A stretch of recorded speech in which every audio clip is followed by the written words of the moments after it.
4 जागांवरती मनसेने निवडणूक लढवली आहे। बहुजन विकास आघाडीची गाडी वसई विरारमध्ये सुसाट सुटली आहे। अहिल्यानगरमध्ये भाजपचे 4 उमेदवार विजयी झाले। मुंबईचा प्रभाग क्रमांक 2 तेजस्वी घोसाळकर इथून निवडणूक लढवतात। अगदी ऐन वेळेला तर ठाकरेंच्या शिवसेनेतनं भाजपमध्ये दाखल झाला आणि तेजस्वी घोसाळकर यांची आघाडी सुरुवातीच्या काही काळांमध्ये आपल्याला पाहायला मिळते। सांगलीमध्ये 19 जागांचे कौल हाती आले। 78 पैकी ज्यापैकी 6 भाजप, शिवसेना 1, राष्ट्रवादी 4 असं चित्र आपल्याला पाहायला मिळतं आहे। तर पनवेलमध्ये भाजपचे 12, काँग्रेस 1, त्याचबरोबर शिंदेच्या शिवसेनेनं जळगावमध्ये खातं उघडलेलं आहे। अनिता भाकर या विजयी झालेल्या आहेत। तेजस्वी घोसाळकर प्रभाग क्रमांक 2 मधनं आघाडीवर असल्याचं अश्विन पाहायला मिळतंय। खरं तेजस्वी घोसाळकरांची उमेदवारी देखील चांगली चर्चेत आलेली होती। त्यांनी भाजपमध्ये प्रवेश केला होता आणि त्याच्यानंतर उमेदवारी त्यांना मिळालेली, निवडणूक लढवलेली, सध्या ते आघाडीवर आहे। कोल्हापूरमध्ये मात्र भाजप काँग्रेस जोरदार रस्सीखेच, अत्यंत चुरशीची लढाई।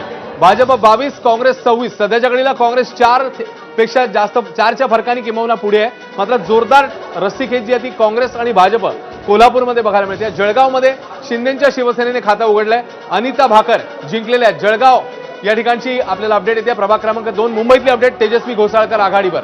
तर पुण्यामध्ये प्रशांत जगताप जे मगाशी पिछाडीवर होते, 550 मतांनी आघाडी घेतली आहे। लातूरमध्ये भाजप 4 जागी आघाडीवर, काँग्रेस 4 जागी, त्यामुळे लातूर आणि त्यासोबतच अन्य ठिकाणी देखील भाजप आणि काँग्रेस अतिशय चुरशीची लढाई। तर पिंपरी चिंचवड भाजप 31 जागी आघाडीवर। पिंपरी चिंचवडमध्ये मात्र भाजपने जोरदार मुसंडी मारलेली दिसते।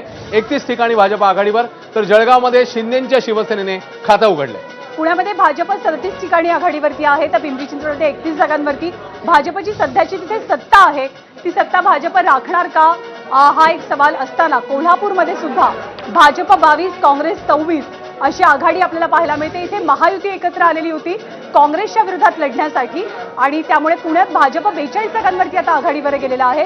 आणि तू मगाशी उल्लेख केलास की पिंपरी चिंचवडमध्ये जवळपास 31 ते 32 जागांची भाजपची आघाडी आहे। मुंबईचं काय चित्र आहे? मुंबईमध्ये भाजप 14 जागी आघाडी घेत आहे, शिवसेना 11 जागी आघाडी घेतलेली आहे। ठाकरेंची शिवसेना 9, मनसे 7। पनवेलमध्ये ठाकरे 1, शेकाप 2 तर काँग्रेस एका ठिकाणी विजय झालाय। मला वाटतं आपण ढोल ताशांना जरा ढोल ताशांचा गजर करूया, भारतीकडे पण करूया।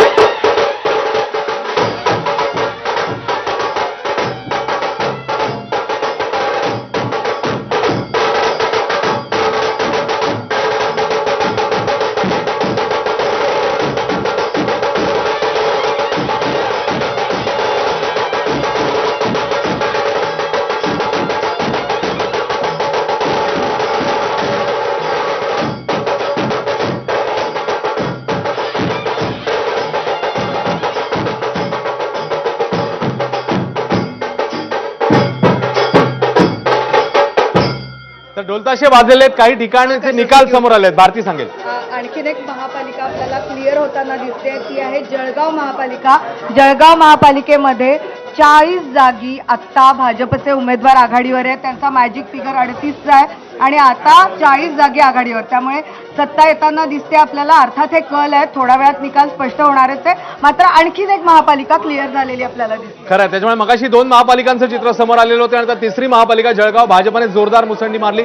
तर कोल्हापूर मात्र पुन्हा एकदा फाईट बघायला मिळते। भाजप 22, काँग्रेस 24, जळगाव भाजप 40, शिवसेना 17। जळगावमध्ये भाजप थेट मुसंडी मारते, तर कोल्हापूरमध्ये मात्र नेक अँड नेक फाईट, अतिशय चुरशीची लढाई। भिवंडी कोणार्क विकास आघाडीचे 4 जण विजयी, तर इतर ठिकाणी मात्र चित्र बदलताना दिसतंय। मुंबईतलं चित्र त्यांना पुन्हा एकदा आकडेवारी बदलते। 14, 11, 9, 7, मनसे 7 ठिकाणी, ठाकरे 9 ठिकाणी, भाजप 14, शिवसेना 11, काँग्रेस 4, राष्ट्रवादी अजित पवार पक्ष 1 ठिकाणी आघाडी घेताना दिसतो आणि इतर 0। सध्याची स्थिती 46 ठिकाणचे वॉर्ड आता समोर आलेले आहेत। पनवेलची अपडेट आपण देऊया। पनवेलमध्ये आणि नवी मुंबईमध्ये काय होत आहे? भाजप आणि शिंदेच्या शिवसेनेमध्ये काटेकी टक्कर पनवेलमध्ये आणि नवी मुंबईमध्ये आपल्याला पाहायला मिळते। पनवेल नाही म्हणता येणार, नवी मुंबई म्हणायला लागेल, कारण शिंदे विरुद्ध नाईक असं शाब्दिक वाद, शाब्दिक युद्ध बरंच रंगलेलं होतं। आणि अपडेट काय आहेत हे तर अर्थात आपण जाणून घेणार आहोत। पण कोल्हापूरमध्ये जसं तू मगाशी उल्लेख केला तसं अगदी नेक टू नेक फाईट पाहायला मिळते। भाजप 22 आणि काँग्रेस 24 अशी कोल्हापूरमधली सध्याची परिस्थिती आहे। जळगावमध्ये जी महानगरपालिका ही गिरीश महाजन यांच्यासाठी विशेष महत्त्वाची, तर जळगावमध्ये सुद्धा भाजपची आघाडी आपल्याला पाहायला मिळते। भिवंडीमध्ये कोणार्क विकास आघाडीचे 4 जण विजयी झालेले आहेत। बरेच निकाल आतापर्यंत समोर आले आहेत। भाजपनं कोल्हापूरमध्ये जोरदार मुसंडी मारत काँग्रेसच्या जवळ जाण्याचा प्रयत्न केला। भाजप 22, काँग्रेस 24 अशी सध्याची परिस्थिती आहे। कोल्हापूरचं चित्र सुद्धा आपण पाहतोय। भाजप 22, शिवसेना 9, राष्ट्रवादी 3, काँग्रेस 24 आणि ठाकरे 2 असं सध्याचं कोल्हापूरचं चित्र आहे. सतेज पाटील यांनी